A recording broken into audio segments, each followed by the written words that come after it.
আমি মোহাম্মদ কাজী জাহাঙ্গীর স্বতন্ত্র এমপি প্রার্থী হিসাবে মনোনয়নপত্র দাখিল করি। এই বছর সপ্তমবারের মতো দাখিল করেছি, কিন্তু আমার প্রতিবার ওই মনোনয়নপত্রটা বাতিল হয় একমাত্র ওই যে 1% অর্থাৎ 1% স্বাক্ষর গণস্বাক্ষর এটার জন্য। তা আসলে তো গণস্বাক্ষরটা এটা সম্পূর্ণ গণবিরোধী, গণতন্ত্র বিরোধী। কেননা কারণ দলের হইলে 1% স্বাক্ষর লাগবে না, আর স্বতন্ত্র লাগবে। এখানেই তো বৈষম্য আরম্ভ হলো, বৈষম্য আরম্ভ হলো না।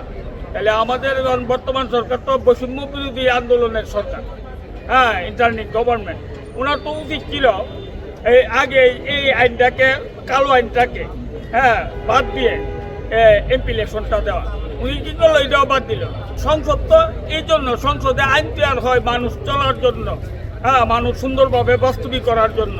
কিন্তু এখন সংসদে যারা যাবে এমপি ইলেকশন করে, এরাই তো বৈষম্যর শিকার হয়ে গেল। একদল বৈষম্যর শিকার, স্বতন্ত্র। তাইলে এটা আমরা এই কোন গণতন্ত্র আমরা বাস করতেছি? এই ধরনের কালো আইন থাকবে একটা সংসদে, যারা এমপি ইলেকশন করবে।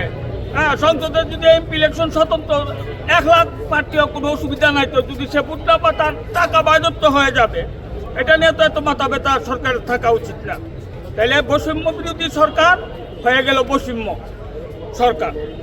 আমি এই কথাই বলবো, ডক্টর ইউনূস সাহেব উনি ভালো মানুষ, কিন্তু উনি তো এই চিন্তাটা করে না কেন? এবং আমার আবদার, যতক্ষণ না পর্যন্ত এই আইনটা 1% আইনটা বাতিল না করা হয়, এই কালো আইন, সংসদ ইলেকশন যেন স্থগিত করা হয়।